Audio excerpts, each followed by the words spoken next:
Okay, today we're going to talk with Larry Rowley just about his memories of living in Nipigon, coming here maybe, and some of the things that have happened while he's been here. Okay, Larry, you're on. Well, I came here when I was 5 years old in the back of a half-ton truck, and we got stuck. The highway wasn't done at that time. There was mud. There was a mud hole, and we got stuck in a mud hole, and we were stuck there for about an hour and a half. Finally got out of that, and then we got to Dryden and stayed overnight in Dryden, and then came through to here. And I was from Winnipeg. We'd been living in Winnipeg, and when I came here, I couldn't believe the snow. There was snow taller than me. Snowbanks. And I figured, what the heck? Do we get any summer around here?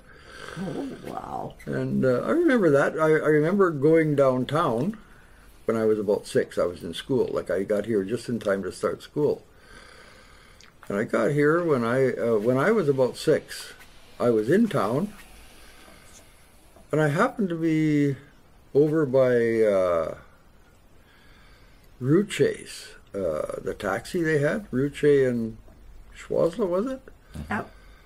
Yeah, that had the taxi. And I looked further down the street and I saw this place called Your Taxi. There was a taxi there called Your Taxi. Yeah. I thought that was really strange, you know. To me, that it wasn't my taxi, obviously, so, you know, what the heck's that all about? And I think we took it home a couple of times. Remember that? So, Larry, where did you live when you first moved here? We lived out on the highway. We lived actually with my uncle and aunt for a few months. Haryus. Gene Haryu and Les Haryu. Out by the Cameron Falls Road?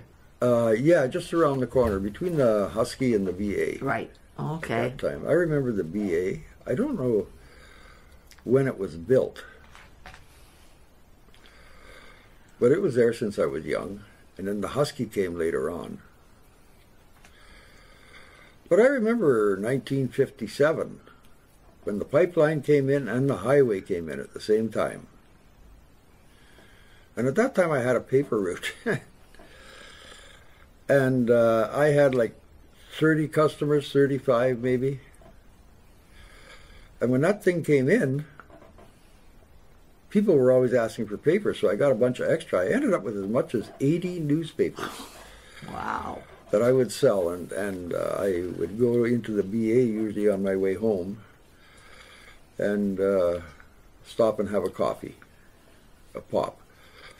Or just stop in there. I used to go in there and ask if anybody wanted to buy a paper, and then they told me I couldn't do that. They said, no soliciting here. I didn't even know what soliciting meant at the time. And so I figured, what am I going to do? I got all these papers I've ordered, and how do I sell them? And I figured, I know what I'll do. I'll just go in there and buy a pop. I can sit down, buy a pop, and I'll grab a paper, open it up, and start to read it. And sure enough, within 5 minutes, somebody says, hey, you got any more of them papers? And I'd say, yeah, and I'd holler it, yeah, I got a whole pile. I got like 15. So I'd go around and give him one, and then somebody else, you know, over across, you know, I'll have a paper, I'll have a paper. Everybody was buying papers off me, so I sold them all mostly at the BA, and if I couldn't sell them there, I'd go to the Husky, do the same thing. But yeah. How did you get the papers, Larry? Like, where did they drop them off for you to pick them up? Or? Oh, the bus dropped them off on the highway, sort of. Okay. He sort of slowed down to about 30 miles an hour and threw them out, so a lot of them were sort of torn on the edges, and people used to complain about that, and I said, no, nothing I can do. I complained to my boss, and, you know, she couldn't do anything about it. But, yeah, I remember that. I remember when they built the bypass highway. That was, Hawkwell Construction was in at the same time as the pipeline. And so you could also go down to they had a camp outside the Husky in that big vacant place now that they've turned into a parking lot. Right. Hawkwell's Construction was in there. Do you remember this? No, I don't. I remember the pipeline coming, but not Hawkwell. Oh, yeah. They both come at the same time, 1957, if I remember right. And so I used to go down there too and sell papers, and just go into the building, you know, where they had all the camps. They had camps set up and a bunch of people in a camp. Just walk in there and haul our papers and sell 20, 30 papers there. Wow. Too. And yeah, so early on it was I did pretty good. I never expected to do that well. And yeah, so that was the early parts of it. I remember the bypass being built. I had no idea what it was about. I don't know if at the time they had a dirt road to Schreiber and decided to pave it or what, but at the same, what I was told, and I was young then, maybe 10 or 11, I just go by what people were saying, and they said they're building the road to Schreiber. And I had no idea about that. You're right, it was already a dirt road, because I've seen lots of Everett's pictures, and so it would have been dirt, and then maybe, Yeah. You're right, maybe paving came along then. Yeah, and but they it paved was the whole dirt thing. road for a long Yeah. time, right? Yeah. Yeah. What else? Well, I remember So what school did you go to when you were here? the Nipigon, what's it, George O'Neill now, I believe. But it was Nipigon Public then. Nipigon Public School, yeah. Okay. And yeah, I went through public school there into high school, and then I went to Red Rock into high school. And at that time in Red Rock, there were only, I believe, 9 classrooms altogether, 8 or 9. Tell us some of the things you remember along Front Street changing then from when you first came here. Oh yeah, when I first came here, we had a theater, and when I hit high school, most of the people would come in and watch the midnight show on Sunday, I believe it Right. was. And I befriended some people from Beardmore, and ended up going back and forth there for a while. I had a friend, Leonard Martin, who had a car, so he would drive up there. And yeah, we had a lot of fun. It was a good time. And well, in Nipigon, I remember, yeah, the theater. I remember the pool hall. I forget who owned it. The first one. Had to be Atwell. Atwell was, yes, it probably was. Yeah, Yeah. yeah. And what was next to that? Like, I knew the whole street. Oh, we had a restaurant there too, LeBlanc's. And that was one of the cleanest restaurants I've ever been in. They were spit and polishing that thing steady. And the Liberty, I remember the Liberty.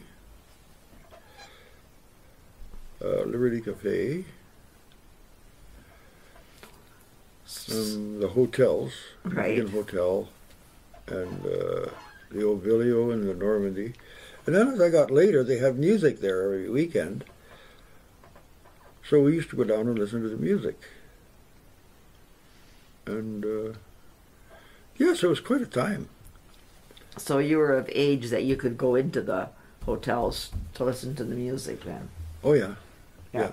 yeah, I was 21. And yeah, so we used to go every weekend for quite a while until everything started getting crazy. Like, beer was not expensive. I remember beer. I was underage when I went somewhere else. But I remember beer being 5 cents for a glass of, well, what do they call the stuff that's in the bar? Draft. Yeah. 5 cents for draft. And then it went up to 10 cents. And 3 for a quarter, or 2 for a quarter, I guess it was. And, you know, now it's what, $5 for a bottle of beer? I don't even think they have draft anymore. Not And that's around at the here Legion. Anyway. Yeah, not around here anyway. Yeah. So I would imagine if you were to go to a bar now, if they were still here, you'd be paying big bucks. Yeah, drinks are costly now. Yeah. Yeah, for But- sure. Yeah, and so when I was, in my 20s, I used to go there all the time, pretty well every weekend. So how did you come to buy Mac McCullough's house, Larry? Oh, Jimmy, a friend of mine, Billy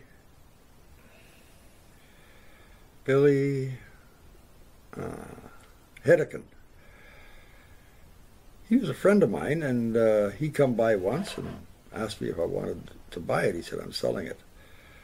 And so I made him an offer, and he accepted it. And so I ended up with that house. And we had a little house on the corner of 4th, right close to the school at that time, and we moved further down, so the kids had a little longer walk. But yeah, it worked out fine. I all redid it. The whole house, top to bottom, is all redone. Started at the roof and worked my way down. And then when I retired, I was still, fairly limber at that time, and I figured, well, I don't know how much longer this is going to last. Maybe I better start doing something. So that's when I started ripping off and doing the siding and getting everything ready on the outside. So that's the story of it. It had a porch on it. I had to take that off. It was an old porch. They'd built a boat in there, I think. Who was it? Jimmy Dampier. I think the Dampiers had it for a while. And Oh, did they? Building boats, yeah. I don't know if they built it there or in that garage, but I had heard they built it right in there. One of their smaller fishing boats, I guess. Yeah, it was built in 1908. That house originally belonged to, Clark, maybe? no, it was, the old, the heck was his name? Count Delarone. Oh, right. Yeah, he called Delarone, himself Count. yes. He was no Count, but he called No, himself that's that. right. I remember hearing that. Yeah. Yeah. And it was built and then sold to him. He didn't build it. A carpenter built it.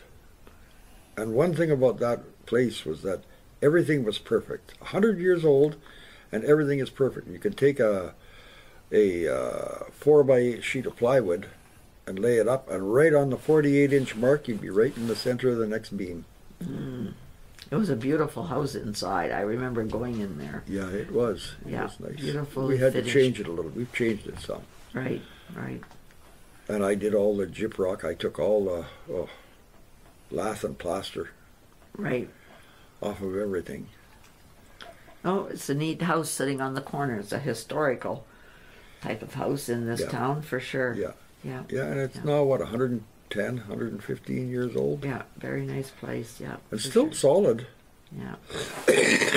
Like, you could probably use a bit of repair here and there. I don't know. Yeah. Very nice anyway. But, Okay. Thank you.